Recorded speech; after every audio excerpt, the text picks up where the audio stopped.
देखो 7 number question कह रहा है कि गोविंद ने क्या किया, 4800 के कुल सीपी पर 2 वस्तुएं खरीदी और एक वस्तु को 34% लाभ पर, दूसरी को 10% हानि पर बेचा। यदि गोविंद ने दोनों वस्तुओं को कुल 5442 में बेचा तो दोनों वस्तुओं के क्रय मूल्य का अंतर निकालना है। देखो पहले हम यहाँ मिक्सचर एलिगेशन लगाएंगे, ठीक है। पहले यहाँ पे क्या करते हैं कि टोटल प्रॉफिट परसेंट निकाल लेते हैं।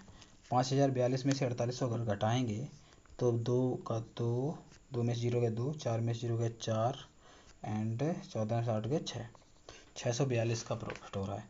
और 642 का प्रॉफिट किस पे हो रहा है, 4800 पे।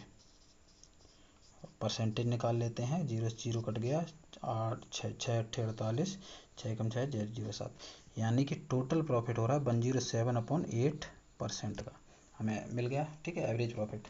चलो हम यहाँ मिक्सचर एलिगेशन लगाते हैं, तो ये हो गया 34% प्रॉफिट पहली वस्तु, दूसरी को पे 10% की हानि यानी -10%, और इसको लिख देते 107/8।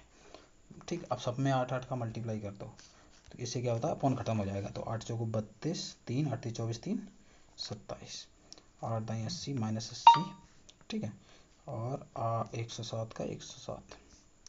अब इधर हम लोग निकाल लेते हैं, 272 में से 107 चलेंगे और 7 गया 5 5 6 165, और 107 में से अगर हम 80 -80 घटाएंगे तो हमारे पास बचेगा 187।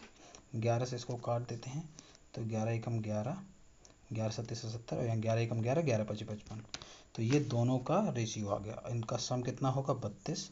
32 की ही यूनिट हमें दी है 4800, तो काट देते हैं, 16 दूनी 32, 16 तिया 48, यानी 2 यूनिट की वैल्यू आ गई 300। और यहाँ देखो दोनों का अंतर पूछा है, दोनों का अंतर कितना है, 17 - 15, 2 का ही अंतर है, तो अच्छा 300 की ही अंतर होगा, ठीक है।